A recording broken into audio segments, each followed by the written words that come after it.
Hello student, I am your teacher mister Vishal Gupta. So आज की इस लेक्चर में हम लोग क्लास 6 एनसीईआरटी हिस्ट्री को यहाँ पे आज हम लोग देखने वाले हैं, जिसका चैप्टर का नाम है क्या बताती हैं हमें किताबें और कब्रें।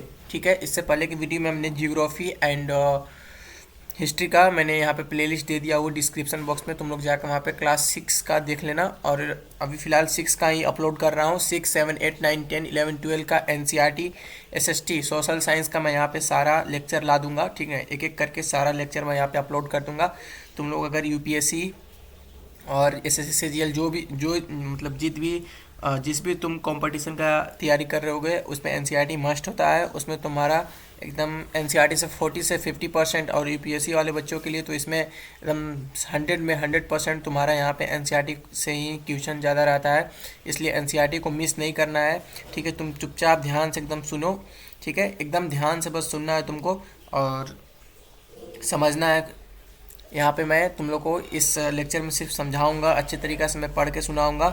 उसके बाद रही बात इसकी क्वेश्चन आंसर का, तो मैं बोला हूँ कि प्रत्येक चैप्टर से 30 या 40 ऑब्जेक्टिव क्वेश्चन मैं तुम लोग को प्लेलिस्ट ला दूंगा, टोटल क्लास बाई क्लास करके 6 to 12 एनसीईआरटी का। ठीक है, तो आज के इस लेक्चर को बिना किसी देरी के स्टार्ट करते हैं। तो सबसे पहले देखो यहाँ पे लेक्चर का ये आज का चैप्टर का नाम है क्या बताती हैं हमें किताबें और कब्रें। ठीक है, मतलब हमें किताबें और कब्रें क्या बताती है। कब्र का मतलब क्या होता है, देखो हमारे हिंदू समाज में क्या है कि जब कोई व्यक्ति मतलब उसकी मृत्यु होती है तो उसको जलाया जाता है। ठीक है, लेकिन जो मुस्लिम होते हैं, ठीक ना, उन्हें दफनाया जाता है। दफनाना मतलब कब्र में उनको दफनाया जाता है। ठीक है, तो सबकी अपनी अपनी परंपरा है। और पहले के समय में हमारी इंडिया और मतलब ज़्यादातर मुग़लों का ही राज रहा है। तो वही यहाँ पे मेरे का चैप्टर बोल रहा है क्या बताती हैं किताबें और कब्रें। ठीक है, चलो देखो चैप्टर अध्याय नंबर 4 है। हेडिंग डाल लेना। तुम लोग को जितना भी ऑब्जेक्टिव यहाँ पे लगेगा कि नहीं, खुद से यहाँ पे ऑब्जेक्टिव बनाने की कोशिश करो, बाकी मैं तुम लोग को दूंगा ऑब्जेक्टिव के तौर पे तुम लोग को। चलो देखो यहाँ पे सबसे पहला टॉपिक है पुस्तकालय में मेरी। मेरी कौन है, एक लड़की है मेरी। ठीक है, जैसे ही घंटी बजी शिक्षक ने छात्रों को अपने साथ आने को कहा। ठीक है, आज वे पहली बार पुस्तकालय जा रहे थे। मेरी ने देखा कि पुस्तकालय उसकी कक्षा से काफ़ी बड़ा था। ठीक है, और वहाँ किताबों से भरी कई रैक थी। रैक मतलब दीर्घा बोलते हैं उसको, मतलब हमारे गांव में उसको दीर्घा बोला जाता है, रैक। ठीक है, रैक। कोने में एक अलमारी थी जो मोटी मोटी किताबों से भरी थी। मेरी को एक अलमारी खोजने की कोशिश करते देख शिक्षक ने कहा, उस अलमारी में अलग अलग धर्मों से जुड़ी महत्वपूर्ण किताबें हैं। क्या तुम्हें मालूम है कि हमारे पास वेदों का भी संग्रह। वेद मतलब वही ऋग्वेद, सामवेद और यजुर्वेद, वो 4 वेद है ना, वही वाला वेद बोल रहा है ये, कि वेदों का एक संग्रह है। मेरी सोचने लगी वेद क्या है, चलो पता लगाए। ठीक है, तो देखो वेद जो है वो हिंदू धर्म से रिलेटेड है। ठीक है ना, वेद जो है वो हिंदू धर्म से रिलेटेड है। और मुस्लिमों का पुराण होता है, कुरान होता है मुस्लिम का, और ईसाई का बाइबिल होता है। ठीक है, चलो जैसे हमारा रामायण है ना, तो वैसे ही उन लोग का सबका अपना अपना होता है, हिंदू मुस्लिम सिख ईसाई का। ठीक है, देखो हमारा जो इंडिया है उसमें सभी प्रकार के धर्म लोग रहते हैं, हिंदू मुस्लिम सिख ईसाई, अन्य भी बहुत सारे धर्म को हमारे इंडिया में सबको एक एक बराबर मतलब यहाँ पे नागरिकता प्रदान है। ठीक है, कोई मुस्लिम को मतलब हर एक वो काम जो एक हिंदू कर सकता है वो मुस्लिम भी कर सकता है। ठीक ना, तो आजकल के मतलब जनरेशन क्या है कि मतलब एक दूसरे को मारपीट करा देना है। यही मतलब आजकल के जो नेता लोग हैं वो राजनीतिक में सिर्फ यही काम कर रहे हैं कि एक दूसरे को बस भिड़ा दे रहे हैं, हिंदू मुस्लिम से भिड़ जाए, मुस्लिम हिंदू से भिड़ जाए। तो देखो ऐसा नहीं है, हमारा जो इंडिया है उस सदियों से हिंदू मुस्लिम सिख ईसाइयों का एक भाई भाई बन के हमारे इंडिया में सदियों से लोग रह रहे हैं। तो अभी के फ़िलहाल में सिचुएशन में ऐसा नहीं करने का सजेशन दूंगा। सब एक दूसरे से मिलजुल के रहो। मिलजुल की ताकत में सबसे बड़ी ताकत होती है। ठीक है, देखो टॉपिक है दुनिया के प्राचीनतम साहित्यक स्रोतों में एक। ठीक है, ये टॉपिक है। शायद तुमने वेदों के बारे में सुना होगा। वेद 4 है, ऋग्वेद, सामवेद मैंने बताया था अभी, यजुर्वेद तथा अर्थवेद, अथर्ववेद। ठीक है, सबसे पुराना वेद है ऋग्वेद जिसकी रचना लगभग 3500 साल पहले हुई। ऋग्वेद में 1000 से ज़्यादा प्रार्थनाएं हैं जिसे सूत्र कहा गया है। सूक्त यहाँ पे देखो इम्पोर्टेंट बन सकता है ऋग्वेद सबसे पुराना वेद कौन सा है? तो ऋग्वेद है। कितना साल पुराना है? 35 साल पुराना है अकॉर्डिंग टू एनसीईआरटी। ऋग्वेद में 1000 से ज़्यादा प्रार्थनाएं हैं जिसे सूक्त कहा गया है। क्या कहा जाता है? सूक्त कहा गया है। ध्यान रखना इस वाले टॉपिक को, देखो सूक्त कहा गया है, ठीक है। सूक्त का मतलब है अच्छी तरह से बोला गया। ये विभिन्न देवी देवताओं की स्मृति में रचे गए हैं। इनमें से 3 देवता बहुत बहुत महत्वपूर्ण है, ठीक है। इनमें से 3 देवता बहुत महत्वपूर्ण है, अग्नि, इंद्र और सोम, ठीक है। अग्नि आग के देवता, इंद्र युद्ध के देवता और सोम एक पौधा है जिससे एक खास पेय बनाया जाता है, ठीक है, जिससे एक खास पेय बनाया जाता था, ठीक है। वैदिक प्रार्थनाओं की रचना ऋषियों ने की थी। आचार्य विद्यार्थियों को इन्हें अक्षरों, शब्दों और वाक्यों में बांटकर सस्वर पाठ द्वारा कंठस्थ करवाते थे, ठीक है। अधिकांश सूक्तों के रचयिता सीखने और सिखाने वाले पुरुष थे। कुछ प्रार्थनाओं की रचना महिलाओं ने भी की थी। ऋग्वेद भाषा प्राक संस्कृत या वैदिक संस्कृत कहलाती है। तुम स्कूल में जो संस्कृत पढ़ती हो उससे पढ़ते हो उससे यह भाषा थोड़ी भिन्न है, ठीक है। अभी के समय में जो हम स्कूल में पढ़ते हैं उससे ये भाषा भिन्न है। देखो पहले क्या होता था ना कि जब ये जो हमारे मतलब बहुत साल, आज से बहुत सारे पहले कभी न कभी पृथ्वी पर भगवान का वास रहा होगा, तो उस समय मतलब बोल चाल चाहे किसी भी प्रकार की भाषा को समझने के लिए संस्कृत भाषा का यूज किया जाता है, ठीक है। संस्कृत जो भाषा है वो हमारी सबसे मतलब पुरानी भाषा है, सबसे पुराना भाषा है। उसको भगवान के समय से ही उसको यूज करते आ रहे हैं, ठीक है। देखो संस्कृत और अन्य भाषाएं, ठीक है। संस्कृत और अन्य भाषाएं, ठीक है। संस्कृत भाषा भारत यूरोपियन भाषा परिवार का हिस्सा है। भारत की कई भाषाएं असमिया, गुजराती, हिंदी, कश्मीरी और सिंधी एशियाई भाषाएं जैसे फारसी तथा यूरोप की बहुत सी भाषाएं जैसे अंग्रेजी, फ्रांसीसी, जर्मन, यूनानी, इतावली, स्पेनिश आदि इसी परिवार से जुड़ी हुई है, ठीक है। इन्हें एक भाषा परिवार इसलिए कहा जाता है क्योंकि आरंभ में उनमें कई शब्दों एक जैसे थे, ठीक है। आरंभ में उनमें कई शब्द एक जैसे थे। उदाहरण के लिए मातृ संस्कृत में इसका माँ होता है। मातृ एक संस्कृत शब्द है जिसका हिंदी अर्थ माँ होता है, ठीक है। मदर एक अंग्रेजी शब्द है, लेकिन मदर एक अंग्रेजी शब्द है, शब्दों में को देखा गया, ठीक है। देखो जो मातृ शब्द है वो है संस्कृत शब्द, मातृ संस्कृत शब्द है, लेकिन हिंदी में मातृ का मतलब माँ होता है और मदर अंग्रेजी शब्द माँ होता है, ठीक है।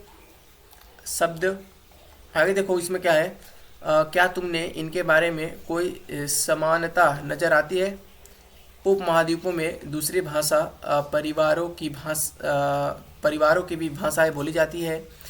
फिर से देखो उपमहाद्वीप में दूसरे भाषा परिवारों की भी भाषाएं बोली जाती है। उदाहरण के लिए पूर्वोत्तर प्रदेश में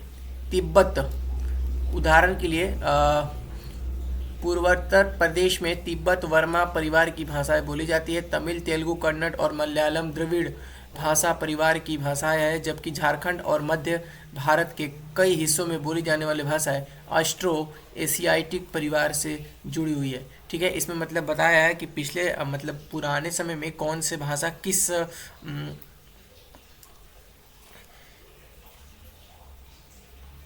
हाँ मतलब पुराने समय में मतलब कौन से भाषा किस महाद्वीप से जुड़ी हुई है, ठीक है। यहाँ पे थोड़ा ध्यान देना इसमें तुम लोग ध्यान से देखो इसको। यहाँ पे ये क्या बोल रहा है इस वाले टॉपिक में, क्या तुमने इनमें कई समानताएं नजर आती है? उप महाद्वीप में दूसरे भाषा परिवारों की भी भाषाएं बोली जाती है। उदाहरण के लिए पूर्वोत्तर प्रदेश में तिब्बत वर्मा परिवार की भाषा बोली जाती है, ठीक है। पूर्वोत्तर प्रदेश में तिब्बत और वर्मा की भाषाएं बोली जाती है। तमिल, तो हमारे इंडिया की बात कर रहा है, तमिल, तेलुगु, कन्नड़ और मलयालम द्रविड़ भाषा परिवार की भाषाएं बोली जाती है, ठीक है। मतलब कौन सी भाषा किस चीज़ से रिलेटेड है यहाँ पे ये बोलने की कोशिश कर रहा है। जबकि झारखंड और मध्य प्रदेश के कई हिस्सों में बोली जाने वाली भाषाएं ऑस्ट्रो एशियाटिक परिवार से जुड़ी हुई है। कौन सी परिवार से जुड़ी हुई है झारखंड और मध्य प्रदेश में? Austro Asiatic. इंपॉर्टेंट यहाँ से बन सकता है, ध्यान देना इसको तुम लोग, ठीक है। आगे देखो उन भाषाओं की सूची बनाओ जिनके बारे में तुमने सुन रखा हो उनके भाषा परिवारों को पहचानने की कोशिश करो। HWA, ठीक है, खुद से करना इसको। आगे देखो, हम जिन किताबों को पढ़ते हैं वे लिखी और छापी गई है, ठीक है। ऋग्वेद का उच्चारण किया जाता था और श्रवण किया जाता था, न कि पढ़ा जाता था।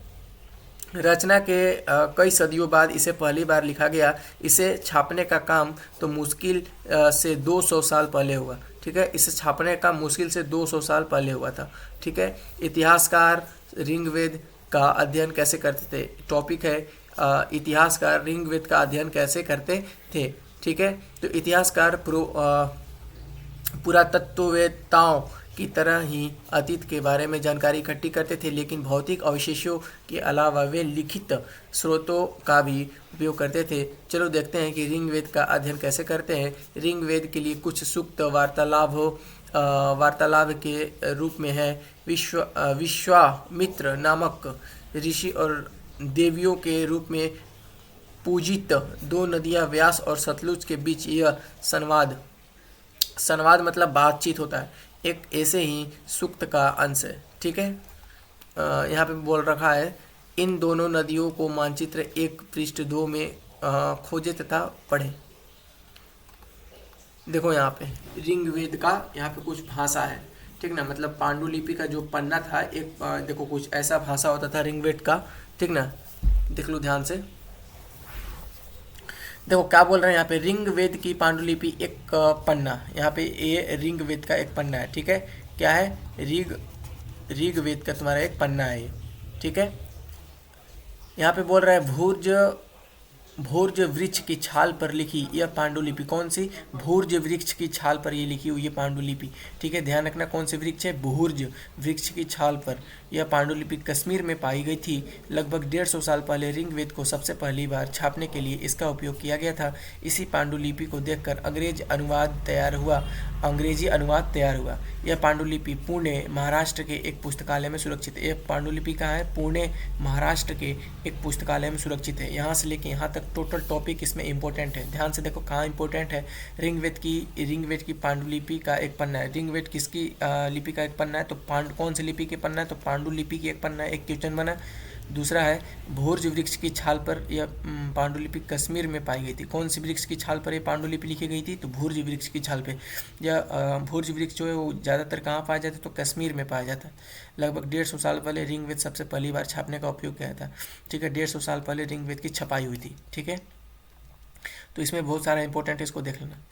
यहाँ पे है आगे टॉपिक विश्वामित्र और नदियाँ, ठीक है। विश्वामित्र और नदियाँ क्या है?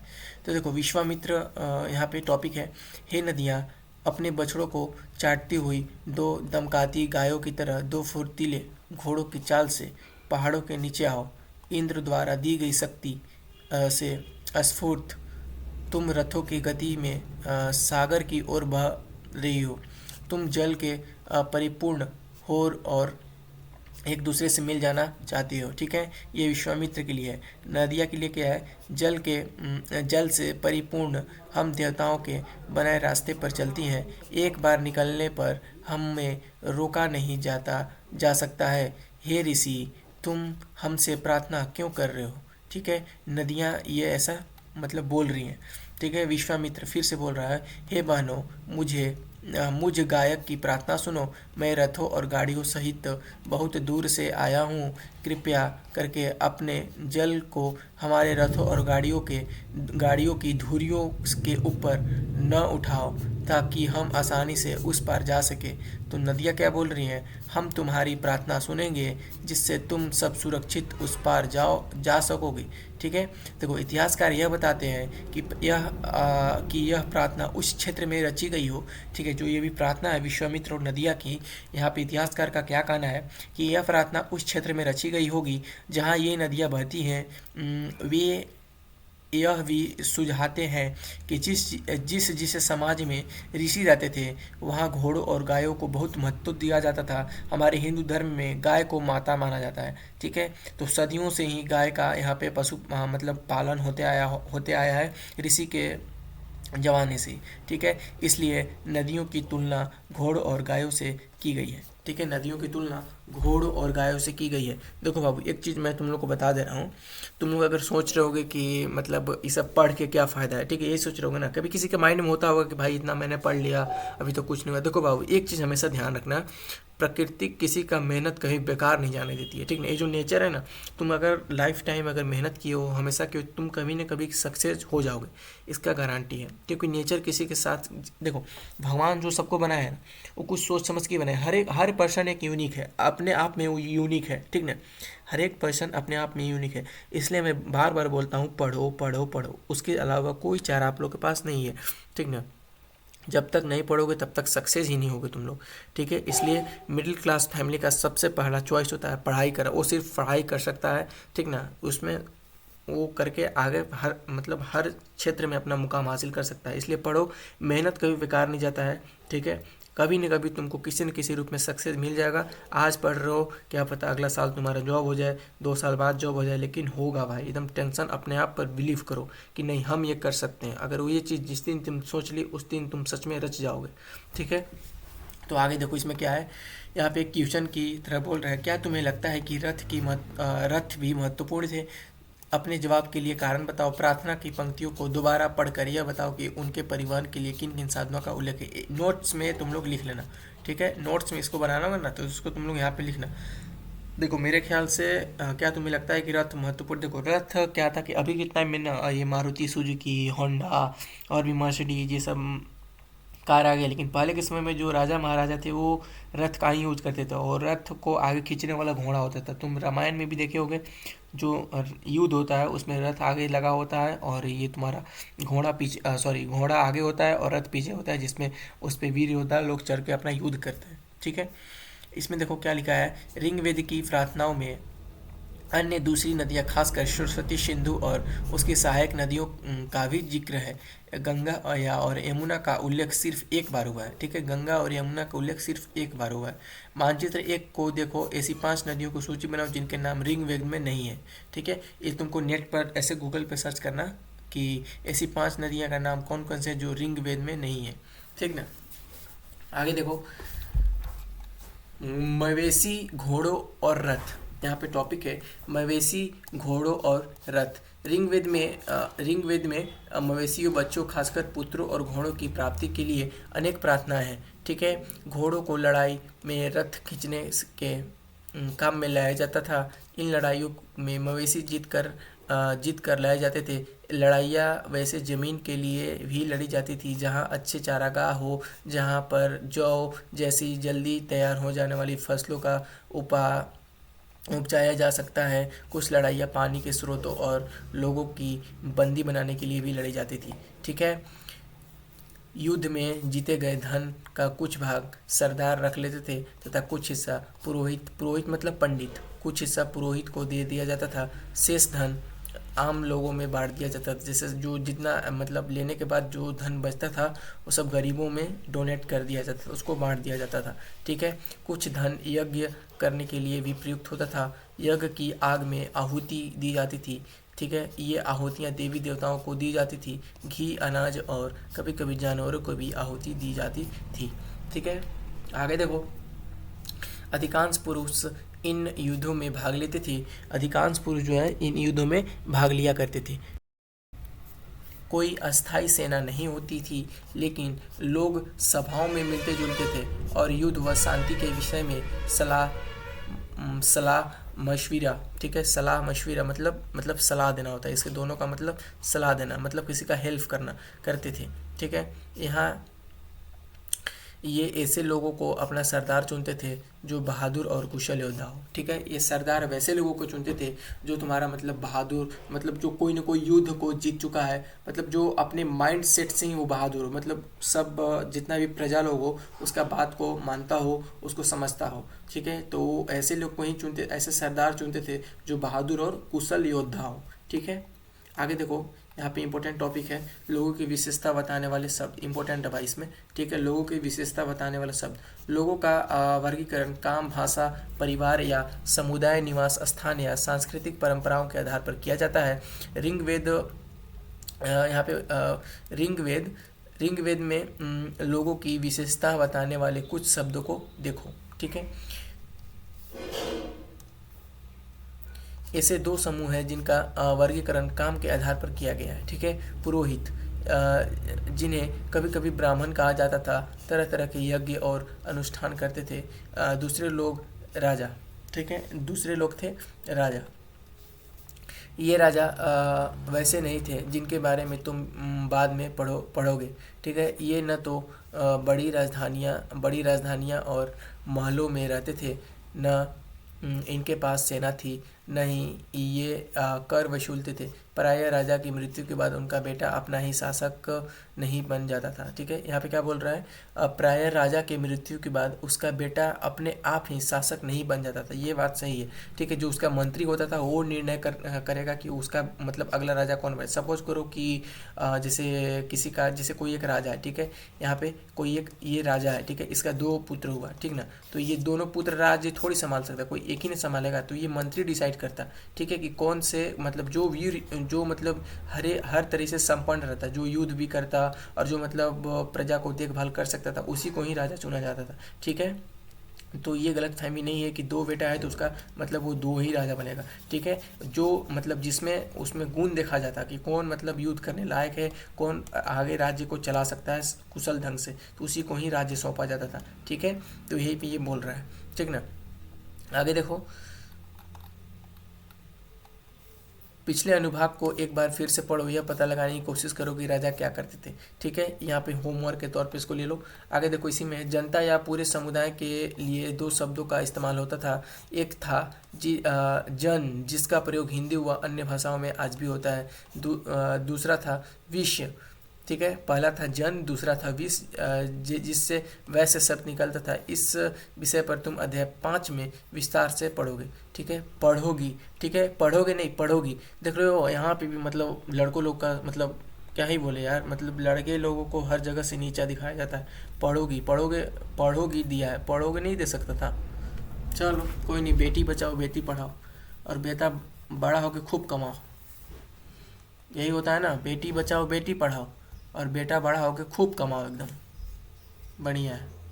आगे देखो, मेहनत करो बाबू, मेहनत। ऋग्वेद में विष और जनों के नाम मिलते थे, इसलिए हमें हमें पुरुजन या विश्व भरत जन या विश्व यदुजन या विष जैसे कई उल्लेख मिलते थे, ठीक है। विष और जन दो इम्पोर्टेंट यहाँ पे थे, तो यहीं पे ये बोल रहा है, ठीक ना। आगे देखो बाबू क्या है, यहाँ पे तुम्हारा है, एक मिनट, ओ माय गॉड, इसे कैसे हो गया।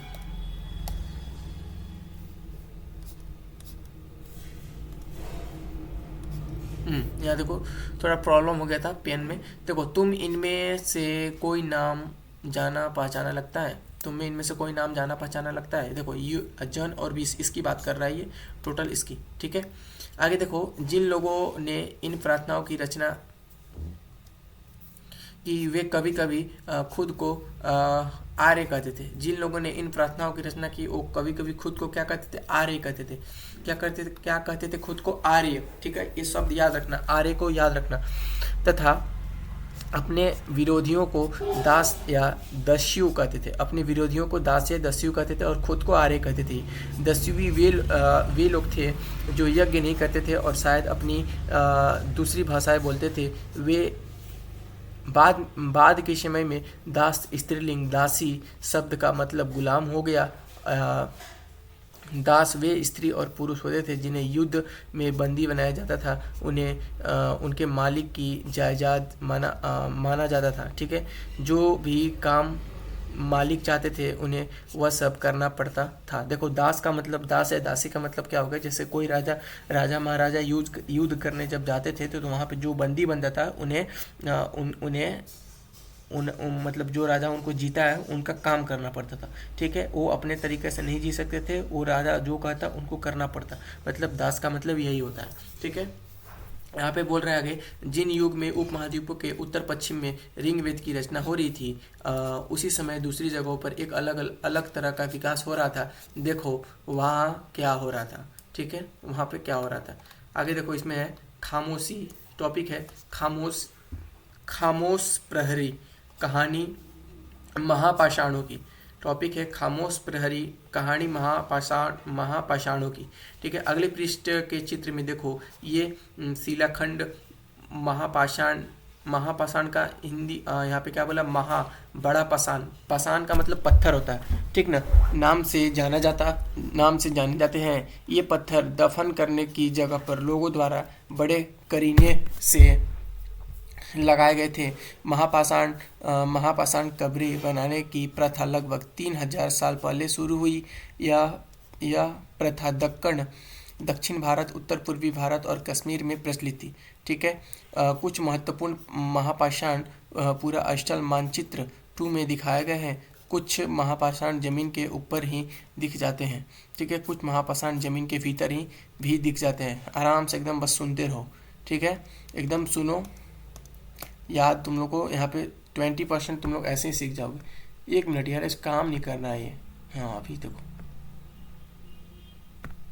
चलो आगे देखो। अब देखो यहाँ से तुम्हारा कुछ फिगर को समझ के तुमको आगे बढ़ना है। देखो, कई बार पुरातत्वविदों को गोलाकार सजाए हुए पत्थर मिलते थे, कई बार अकेला खड़ा हुआ पत्थर मिलता था। ठीक है, ये एकमात्र प्रमाण है जो जमीन के नीचे कब्रों को दर्शाते हैं। ठीक है, महापाषाणों के निर्माण के लिए लोगों को कई तरह के काम करने पड़ते थे। हमने जो कार्यों की सूची बनाई है उनमें उन्हें क्रमबद्ध करो। गड्ढे खोदना, शिलाखंडों को ढो कर लाना, बड़े पत्थरों को तराशना मतलब होता है कोई एक पत्थर को शेप देना। ठीक है ना, मतलब उसको काट काट के कुछ जो चीज़ हम जैसे उसको गोला बनाना चाह रहे हैं, उसको आयताकार बनाना चाह रहे हैं, तो उसको तराश के हम उसे बना सकते हैं। ठीक है, और मरे हुए को दफनाना।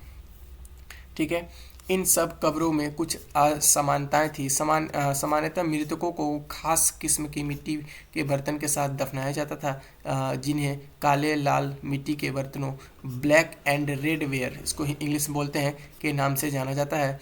इनके साथ ही मिलते हैं लोहे के औजार और हथियार, घोड़ों के कंकाल और सामान तथा पत्थर और सोने के गहने। ठीक है, इनके साथ मिलते थे। ठीक है, देखो यहाँ पे क्या बोल रहा है ऊपर। ठीक है, इसको फिगर को अच्छा से देखो यहाँ पे जो कब्र में जो जिसको दफनाया जाता था वहाँ पे इसका फोटो है। इस तरह के महापाषाण को ताबूत, सावधान, शिष्ट कहा जाता था। ठीक है, सावधान शिष्ट कहा जाता था। यहाँ दिखाए गए शिष्ट में एक पोर्ट हॉल, देखो ये हॉल है ना, ये पोर्ट हॉल बड़ा खुराक है। ठीक है, जो शायद पत्थरों से बने हुए कमरों में जाने का रास्ता था।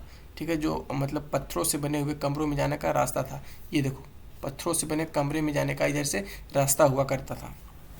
ठीक है, ऐसा ही अनुमान से करें। देखो ये कब्र का कोई फोटो है जो मतलब पूरा मतलब जो पुराने समय में जिसको दफनाया गया होगा उसका जो अवशेष अभी मिला है उसी को ये फ़ोटो खींच के और तुमको यहाँ पे समझाने की कोशिश कर रहा है। ठीक है, ऐसा सच में होता था बाबू पहले के राजा महाराजा के समय में। ठीक है, इतिहास से हमें यही पुराने बातों को ही पता चलता है, तो ये सच बात है ये सब। ठीक है, देखो क्या हड़प्पा के शहरों में लोहे का प्रयोग होता था। यहाँ पे टॉपिक नहीं क्वेश्चन है ये, क्या हड़प्पा के शहरों में लोहे का प्रयोग होता था। देखो तो यहाँ पे क्या बोल रहा है ये, कितना बचा है अब, वीडियो ज़्यादा लंबा नहीं जा रहा है ना। चलो देखो यहाँ पे महापाषाण कब्रों में मिले लोहे के सामान। ठीक है, बाईं ओर। ठीक है, बाईं ओर मतलब ये देखो, ये वाला इस साइड देखो, बाईं ओर कुल्हाड़ियाँ, नीचे कटर। ठीक है, ये देखो कुल्हाड़ियाँ हैं और नीचे कटर है। ठीक ना, बाईं ओर घोड़े के लिए सामान, नीचे बाईं ओर कुल्हाड़ियाँ है, नीचे की जो बाईं ओर ये कुल्हाड़ी है। ठीक है, कौन इसमें कुल्हाड़ी है बे, नीचे बाईं ओर कुल्हाड़ियाँ, इसी में से कोई कुल्हाड़ी और कटार है, एक कटार है, कुल्हाड़ी और एक कटार है। ठीक है, कुल्हाड़ी और कटार, मेरे ख्याल से कुल्हाड़ी ये होगा और कटार ये होगा। ठीक है, आगे देखो, इसमें देख लेना तुम लोग, कटार ये वाला है, देखो ये वाला कटार है और ये तुम्हारा कुल्हाड़ी है ये। ठीक है, चलो लोगों की सामाजिक असमानताओं के बारे में पता करना, ये टॉपिक है। ठीक है, पुरातत्वविदों यह मानते थे कि कंकाल के साथ पाई गई चीज़ें मरे हुए व्यक्ति की ही रही होगी। कभी कभी एक कब्र की तुलना में दूसरी कब्र में ज़्यादा चीज़ें मिलती है। ठीक है, मानचित्र 2 1 पर पृष्ठ 12 ब्रह्मगिरी को खोजो। ठीक है, यहाँ एक व्यक्ति की कब्र में 33 सोने के मनके और शंख पाए गए हैं। ठीक है, दूसरे कंकालों के पास सिर्फ कुछ मिट्टी के बर्तन ही पाए गए हैं। यह दफनाए गए लोगों को सामाजिक स्थिति की विभिन्नता को दर्शाता है। कुछ लोग अमीर थे तो कुछ लोग गरीब थे, कुछ लोग सरदार थे तो कुछ लोग अनुयायी थे। देखो यहाँ पे कहना ये चाह रहा है, जैसे मतलब ये जो कब्रें थी वहाँ पे जो दफनाया जाता है, जो अभी अवशेष मिला है उसमें किसी किसी में सोने मिला है और किसी में सिर्फ ऐसे मिट्टी के बर्तन मिला है। तो इसका कहने का मतलब ये है कि जो अमीर था वो जब मरते थे तो उनके कब्रों में सोना को डाल दिया जाता था, और जो गरीब थे उनके कब्र में कुछ नहीं डाला जाता था। तो ठीक है, तो ये यही समझाने की कोशिश कर रहा है। ठीक है, आगे देखो इसमें क्या है, क्या कुछ कब्रगाहों खास परिवार के लिए थी। टॉपिक है क्या कुछ कब्रगाहें खास परिवारों की थी। ठीक है, कभी कभी महापाषाण में एक से अधिक कंकाल मिले हैं। ये यह दर्शाते हैं कि शायद एक ही परिवार के लोगों को एक ही स्थान पर अलग अलग समय पर दफनाया गया था। बाद में मरने वाले लोगों को पोर्ट हॉल के रास्ते कब्रों में लाकर दफनाया जाता था। ऐसे स्थान पर गोलाकार लगाए गए पत्थर या चट्टान चिन्हों का काम करते थे। ठीक है, जहां लोग आवश्यकता अनुसार शवों को दफनाते दोबारा आ सकते थे। ठीक है, दफनाने दोबारा वो जा सकते थे। ठीक है, उसके बाद अगला टॉपिक है इनाम गांव के एक विशिष्ट व्यक्ति की कब्र। यहाँ पे टॉपिक है कोई एक इनाम गांव है। ठीक है, इनाम गांव के एक विशिष्ट व्यक्ति का कब्र। ये कहानी इंटरेस्टिंग लगेगा, थोड़ा इसको ध्यान से सुनना। ठीक है, ईमान गांव, कौन सा गांव? इनाम गांव। इनाम गांव की यहाँ पे बात बोल रहा है। इसको थोड़ा इरेज कर लेता हूँ।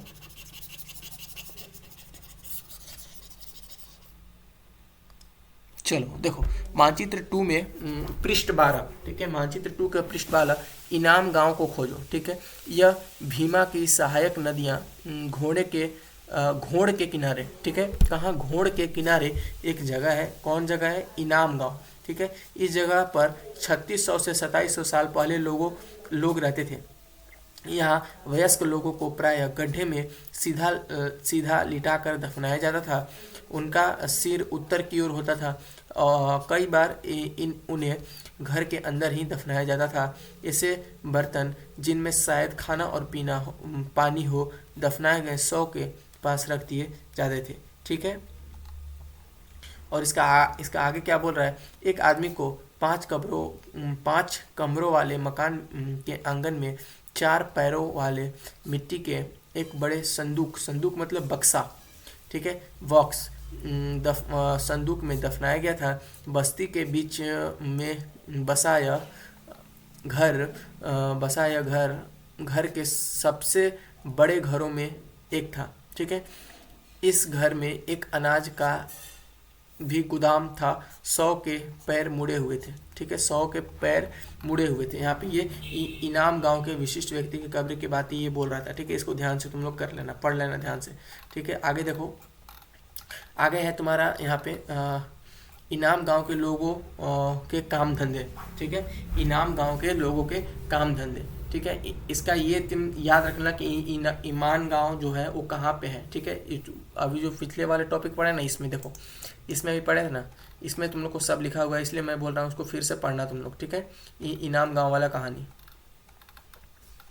तो देखो इसमें है इनाम गांव के पुरातत्वविदों को गेहूं, जौ, चावल, दाल, बाजरा, मटर और तिल के बीज मिले हैं। कई जानवरों की हड्डियां भी मिली है।